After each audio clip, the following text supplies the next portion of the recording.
Once upon a midnight dreary, while I pondered, weak and weary, over many a quaint and curious volume of forgotten lore, while I nodded, nearly napping, suddenly there came a tapping, as of someone gently rapping at my chamber door. "'Tis some visitor I muttered. tapping at my chamber door. Only this, and nothing more." Ah, distinctly I remember it was in the bleak December, and each serpentine ember wrought its ghosts upon the floor. Eagerly I wished the morrow, vainly I had sought to borrow from my book surcease of sorrow, sorrow for the lost Lenore, for the rare and radiant maiden who the angels named Lenore, nameless here forevermore. And the silken, sad, uncertain rustling of each purple curtain thrilled me, filled me with fantastic terrors never felt before, so that now, to still the beating of my heart, I stood repeating, "'Tis some visitor entreating entrance at my chamber door. Some late visitor entreating entrance at my chamber door. This it is, and nothing more." Presently my soul grew stronger. Hesitating then no longer, "Sir, said I, or madam, truly your forgiveness I implore. But the fact is I was napping, and so gently you came rapping, and so faintly you came tapping at my chamber door, that I scarce was sure I heard you." Here I opened wide the door. Darkness there, and nothing more.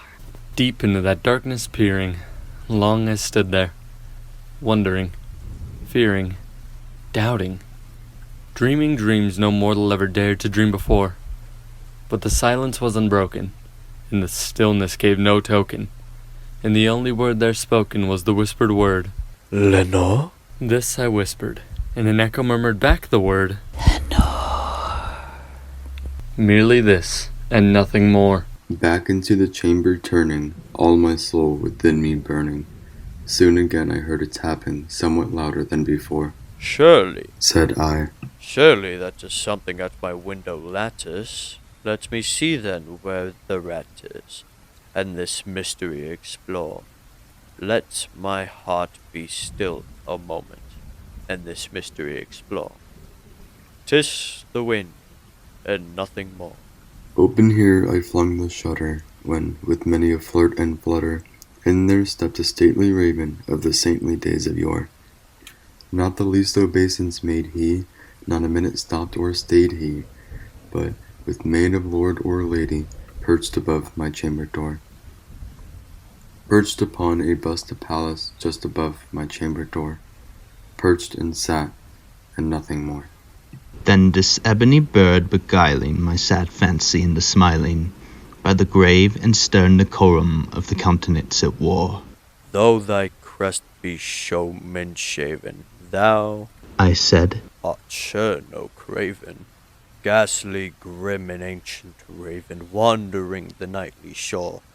Tell me what thy lordly name is on the night's plutonian shore." quoth the raven. "Nevermore." Much I marveled this ungainly fowl to hear discourse so plainly, though its answer little meaning, little relevancy bore.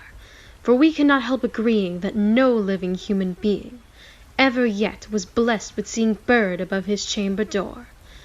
Bird or beast upon the sculptured bust above his chamber door, which such name as "Nevermore." But the raven, sitting lonely on the placid bust, spoke only that one word, as if his soul in that one word he did outpour.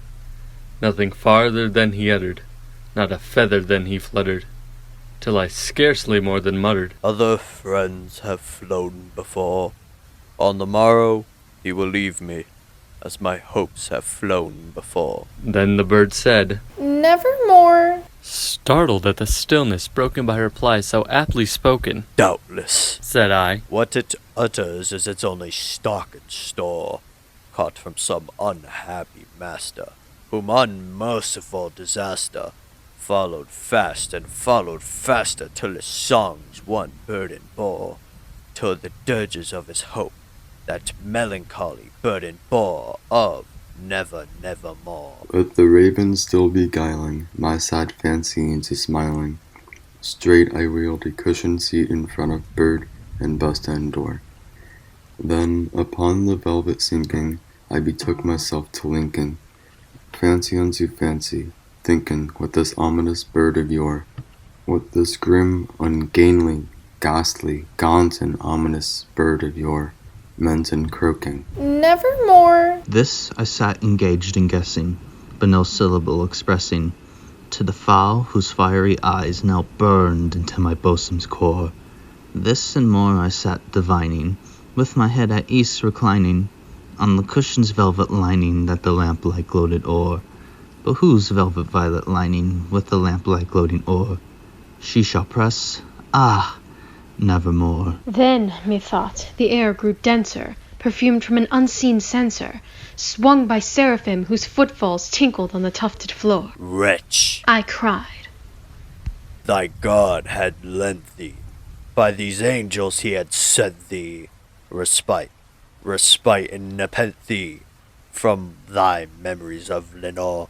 Quaff, oh quaff this kind nepenthe, and forgot this lost Lenore. Quoth the raven, Nevermore. Prophet, said I. thing of evil, prophet still, if bird or devil, whether temper sent, or whether tempest tossed thee here shore, desolate, yet all undaunted on this desert land enchanted, on this home by horror haunted, tell me truly I implore, is there balm in Gilead?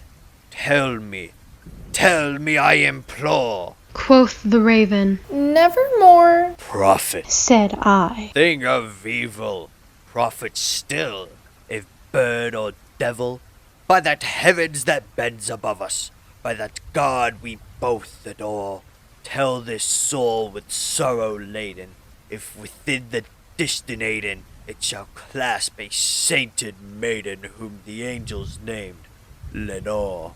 Clasp a rare and radiant maiden whom the angels named Lenore. Quoth the raven, Nevermore. Be that word our sign of parting, bird or fiend. I shrieked, upstarting. Get thee back into the tempest and the night's plutonium shore. Leave no black plume as a token of that lie thy soul hath spoken. Leave my loneliness unbroken. Quit the bust above my door. Take thy beak from out my heart, and take thy form from off my door. Quoth the raven, Nevermore. And the raven, never flitting, still is sitting on the pallid bust of Pallas, just above my chamber door. And his eyes have all the seeming of a demon's that is dreaming, and the lamplight o'er him streaming throws his shadow on the floor. And my soul from out that shadow, that lies floating on the floor, shall be lifted nevermore.